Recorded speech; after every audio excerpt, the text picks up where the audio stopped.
Earth one love story at a time. The ecosexual movement is moving its way into Las Vegas, but if you've never heard of it, don't Google it. That's because with so many confusing stories about ecosexuality out on the web, we decided to learn from an expert.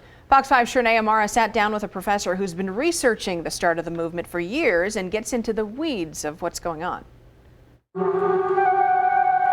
What you're seeing is Mother Nature becoming Lover Nature. This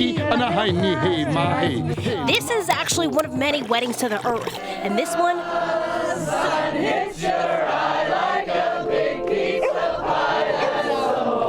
marrying the sun, and the people partaking are ecosexual.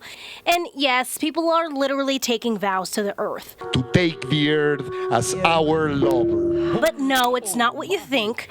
Well, not completely. As human beings, when we die, we're going to go back into the earth. The vows end with the, till death brings us closer together forever, because we really are a part of nature as humans. UNLV professor Jennifer Reed has been researching the movement for her dissertation and tells me ecosexuals are really just people who lead environmentally conscious sex lives. She was traveling, so we spoke through Skype. Products that are used in the bedroom is a big place where the ecosexual movement started. Just like when we're told natural products are better for our skin and our hair, well, it's the same for things like lube.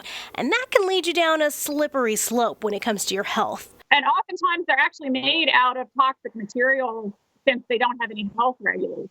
Ecosexuals are where environmentalists and sex rights advocates meet, because for too long, she says, we've separated man from nature. That sort of separation in our minds intellectually has allowed for a lot of the environmental issues and destruction to happen. But that doesn't mean that people don't dive a little deeper and take tree hugging to a whole new level. It's made out to be this very perverse kind of movement. And I mean, there are people that are more or less erotic with the earth.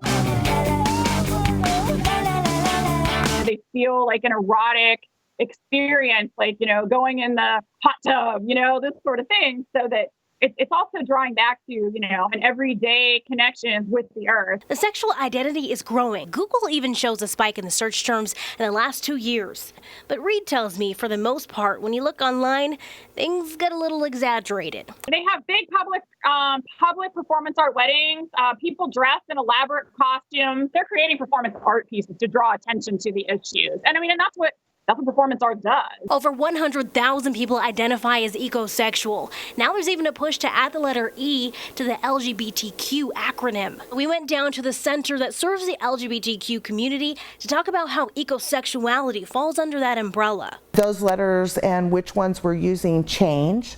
It's not been for that long a time, just over the past few years, that we've added the Q and then we've added a plus, because the community also, with the growth of social media and the internet and dissecting and trying to have a better understanding of how humans think and how they feel. Holly Reese is the center's community engagement manager.